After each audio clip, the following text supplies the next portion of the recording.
Yang pertama mujizat yang Yesus lakukan adalah mengubah air jadi anggur nih di Kana, benar ya? Betul. Lalu dikatakan setelah itu banyak nih tanda-tanda yang dilakukan Yesus di Yerusalem. Ya. Tetapi yang menarik di pasal keempat ini, mujizat Yesus menyembuhkan anak pegawai istana ini dikatakan tanda kedua ya. Teks-teks itu memang meyakinkan kita ya, bahwa ada kontradiksi gitu loh di dalam Alkitab. Ya, sekali lagi ya, kata kuncinya adalah membaca secara teliti dan cermat.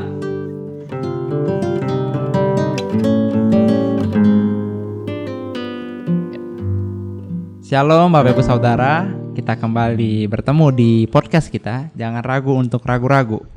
Hari ini kita udah di episode ke-8 ya Chris ya? Ya, betul. Nggak terasa kita udah banyak sekali mendapatkan pemaparan ya, materi-materi yang awalnya terlihat bertentangan tapi pada akhirnya kita bisa melihat bahwa Alkitab tetap benar. Betul. Nah, hari ini kita ada mau bahas satu topik baru nih Chris. Kira-kira tentang topik apa ya Chris? Kita bakal bahas tentang, kalau kemarin kan kita udah bahas dari perjanjian lama, terus kita sampai masuk yang kemarin terakhir ini ke kitab Wahyu ya. Iya benar. Apa yang tentang akhir zaman. Nah sekarang kita ada mau bahas tentang pribadi utamanya dulu nih di dalam Alkitab. Itu pribadi topik utamanya. Ya, jadi topik utamanya Yesus ya. Iya benar. Gitu. Nah sekarang kita mau bahas tentang Yesus dan tentunya ya sangat amat banyak gitu ya tuduhan-tuduhan yang dituduhkan kepada Alkitab, apalagi terkait dengan pribadinya Yesus ya. Gitu. Jadi hari ini kita bakal bahas tentang tanda-tanda Yesus. Gitu. Tanda-tanda Yesus ini bicara tentang mujizat-mujizat ya. Mujizat-mujizat yang Yesus lakukan. Kayak gitu Jo. Tapi ada baiknya kita memperkenalkan narasumber kita dulu sih Chris. Boleh ya. Banget. Seperti biasa kita sudah menghadirkan narasumber kita yang kompeten banget ya Chris ya. Sangat amat. Siapa Chris? Iya. Seperti biasa Bapak Dr. Ferry Simanjuntak. Ya. Shalom Pak. Shalom Joseph, shalom Chris. Bapak gimana Pak? Apa kabar Pak? Puji Tuhan, luar biasa. Senang bisa hadir kembali di podcast kalian. Puji Tuhan. Mungkin sebelum kita masuk ke topiknya nih Pak, sebelum kita bahas tentang yang soal tadi ya tanda-tanda Yesus, kita mau tanya-tanya dulu nih Pak, kira-kira Bapak nih belakangan ini lagi sibuk ngapain sih Pak? Lagi banyak pelayanan apakah? Kayak gitu-gitu. Oh ya. Akhir-akhir ini saya sibuk penginjilan, lalu kemudian membangun pelayanan kelompok-kelompok kecil gitu ya. Jadi orang-orang yang diinjil itu akhirnya kita muridkan di dalam kelompok-kelompok kecil. Nah, jadi akhirnya saya mendirikan sebuah yayasan, namanya Yayasan Generasi Pembaharu Bangsa, ya untuk mewadahi pelayanan pemuritan tersebut, gitu supaya bisa terlayani dan tergembalakan dan dimuridkan dengan jauh lebih baik, gitu. Wow, keren ya Chris ya. Mantap sekali ya. Ya. Kira-kira tadi berarti salah satu program dari yayasan Bapak ini bergerak di bidang komunitas sel berarti ya Pak? Ya betul, kurang lebih seperti itu. Ya. Kedepannya ada rencana apa lagi nih Pak kira-kira? Ya selain pelayanan komunitas sel, saya sebenarnya rindu juga untuk membantu memperlengkapi hamba-hamba Tuhan di desa ya, di bidang pengajaran firman Tuhan, seperti misalnya memberikan pelatihan-pelatihan, dan saya ada rencana juga ingin membangun semacam training center di Kabupaten Simalungun, Sumatera Utara. Dulu saya pernah sih ke sana, dan ternyata banyak pendeta-pendeta itu ya karena mereka tidak berjejaring gitu ya. Jadi seolah-olah mereka sedang berjuang sendiri.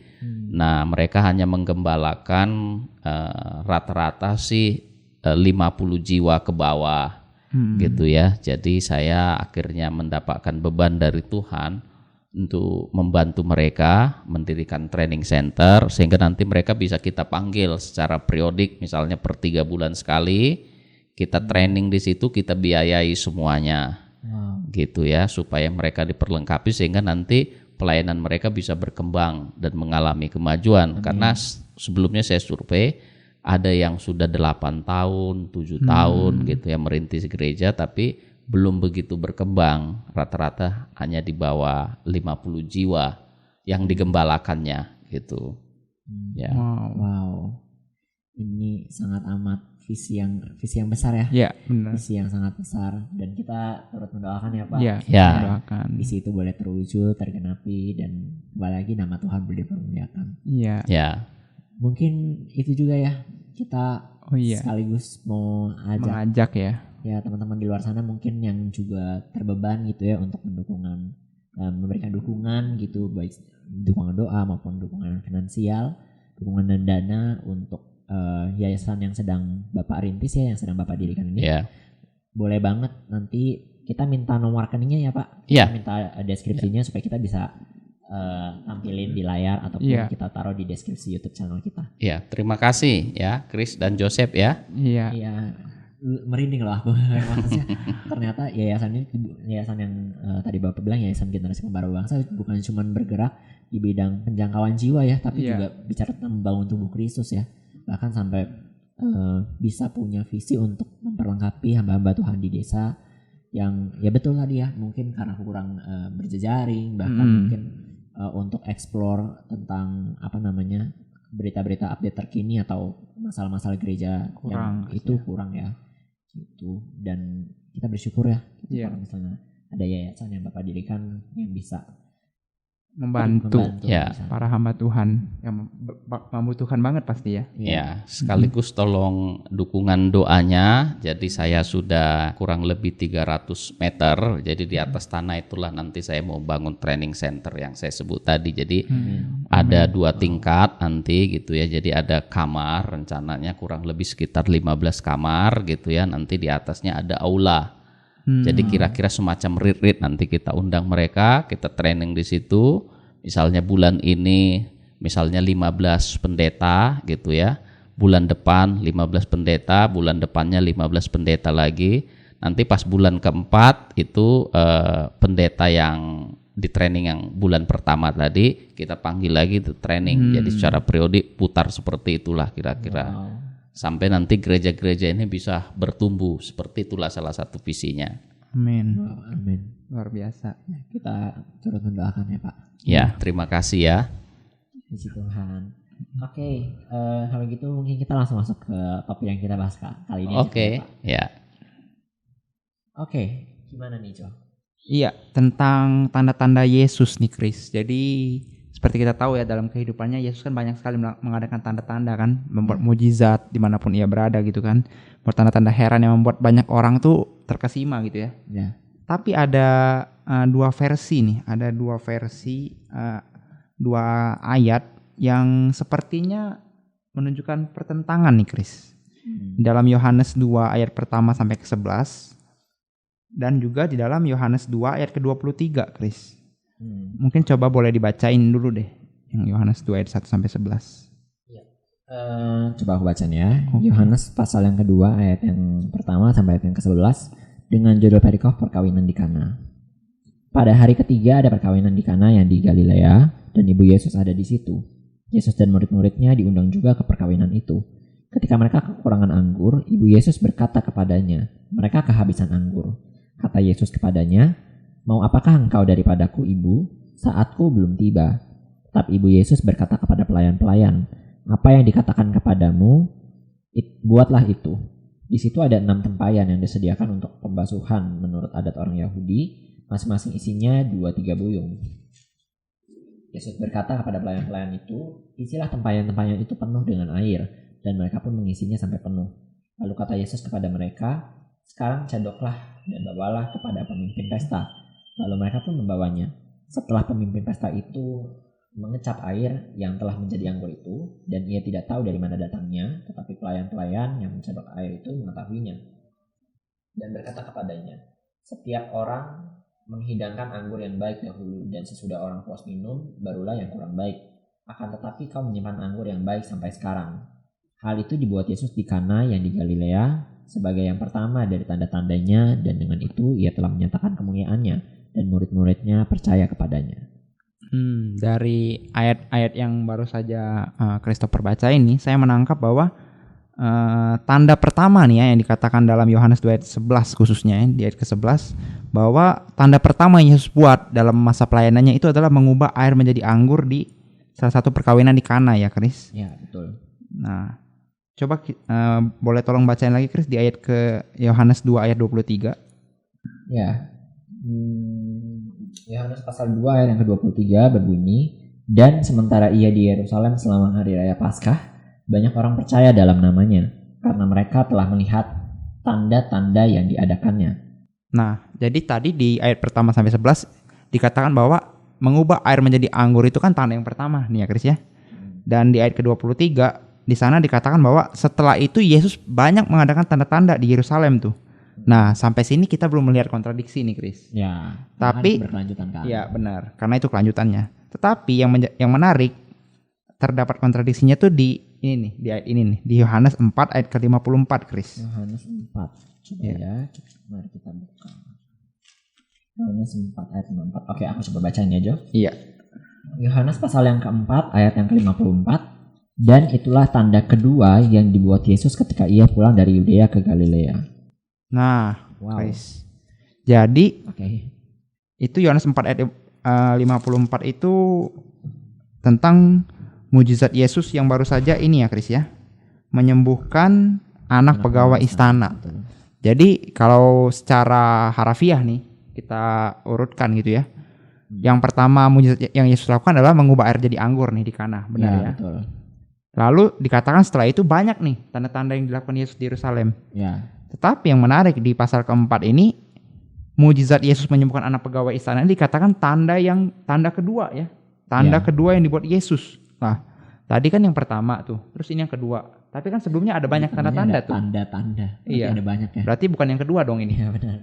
Gimana itu? Mari kita balik lagi kalau kita sudah bingung. Makanya kita tidak bosan-bosan mengundang narasumber kita ya untuk membantu kita menjawab setiap persoalan-persoalan ini. Bener banget. Iya, jadi bagaimana nih Pak kira-kira Bapak bisa membantu kita untuk menjelaskan fenomena ini ya Pak? Ya, sekali lagi teks-teks itu memang meyakinkan kita ya, bahwa ada kontradiksi gitu loh di dalam Alkitab. Iya, betul, Pak. Ya. Nah, waduh. Serius loh ini. Iya. Ya. Nah, masalah serius ini, Pak. Tapi saya membaca semua teks yang tadi, jadi saya mengikuti pembacaan yang kalian kutip tadi gitu ya. Saya akhirnya menarik kesimpulan dengan 3 poin gitu ya. Nah, poin pertama ya dari Yohanes pasal 2 ayat 1 sampai 11. Di mana di dalam ayat 11 ya dikatakan hal itu dibuat Yesus di Kana yang di Galilea sebagai yang pertama dari tanda-tandanya, dan dengan itu ia telah menyatakan kemuliaannya dan murid-muridnya percaya kepadanya. Nah, jadi ayat 11 ini kalau kita baca sekali lagi ya, kata kuncinya adalah membaca secara teliti dan cermat. Jadi Yohanes 2 ayat 11 itu ya membatasi bahwa mujizat air menjadi anggur adalah yang pertama dari tanda-tanda yang dibuat Yesus di wilayah Galilea. Jadi Israel itu kan terdiri dari berbagai wilayah. Ya. Kalau sekarang untuk bisa lebih mudah memahami semacam provinsi gitu loh. Ya, Indonesia ini kan terdiri dari banyak pulau dan juga beberapa provinsi, puluhan provinsi gitu ya. Nah, jadi ada salah satu wilayah namanya Galilea, semacam satu provinsi. Di Galilea itu ada kota-kota kecil. Nah, di sini disebut Kana. Nanti ada lagi Kapernaum dan lain sebagainya gitu ya.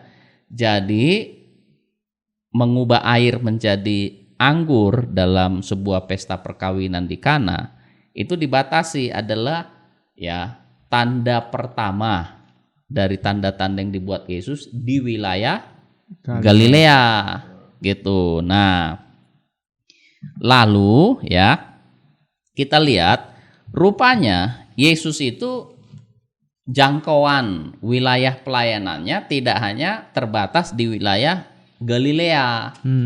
Nah, Yesus keluar ya juga dari wilayah itu ke wilayah-wilayah lain. Nah, salah satu wilayahnya itu yang lain adalah Yerusalem.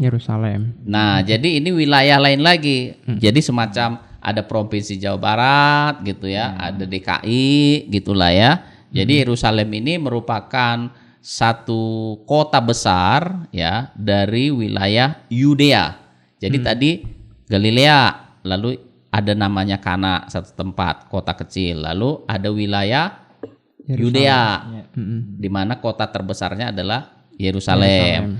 Nah, kutipan kedua Yohanes 2 ayat 23 yang dikutip atau diangkat oleh Christopher tadi, ya, itu kan menjelaskan, dan sementara ia di Yerusalem selama hari raya Paskah, banyak orang percaya dalam namanya karena mereka telah melihat tanda-tanda yang diadakannya. Gitu ya. Nah, jadi ini disebut di Yerusalem. Nah, Yerusalem ini bagian dari wilayah Yudea. Jadi tanda pertama di Galilea tadi mengubah air menjadi anggur dalam sebuah pesta perkawinan di Kana. Yesus bergerak terus keluar dari wilayah itu sampai ke Yudea, masuk di kota Yerusalem. Di kota itu dia melakukan banyak tanda-tanda.